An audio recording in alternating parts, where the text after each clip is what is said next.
Yeast is a fungus. It's everywhere. It can overgrow in the colon because we've taken antibiotics. Remember, we get antibiotics in dairy, we get antibiotics in meat.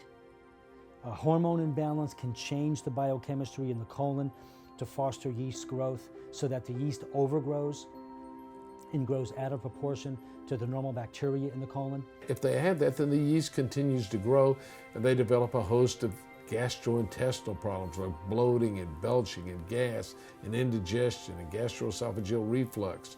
And they go to the doctor and the doctor prescribes the purple pill or a host of other medications trying to resolve the symptoms caused by yeast overgrowth. From what I can tell, mainstream just doesn't treat the problem.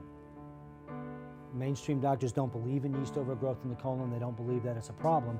Therefore, it's typically ignored. Any doctor that treats women knows that women get yeast vaginitis oftentimes when you give antibiotics. So they treat those problems topically with some kind of cream or suppository, but they don't realize that yeast also exists in the colon and that yeast grows and multiplies when the good healthy bacteria are killed. And so rather than addressing those problems with yeast medication and an appropriate diet, they simply treat it with drugs. They treat the symptoms with drugs.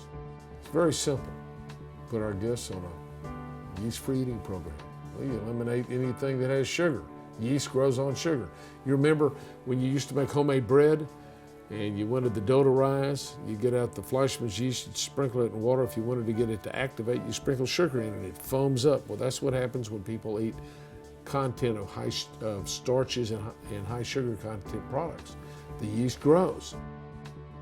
They get the bloating, the belching, the gas, the indigestion.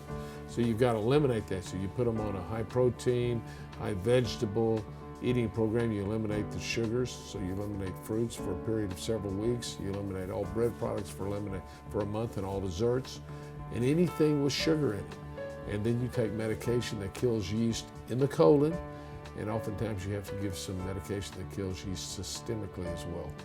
80% of our guests that come to Holistic Health and Wellness Center will have as one of their complaints some kind of gastrointestinal problem. And that may not be their main complaint. They're taking some pill for that. They have other complaints. But we always will treat them on a yeast-free eating program and medication for yeast, and they're surprised that all these stomach problems often just completely resolve. It also makes them much less susceptible to infections because they don't have the yeast producing the toxins in their system, which depress their immune system and make them more susceptible to infections.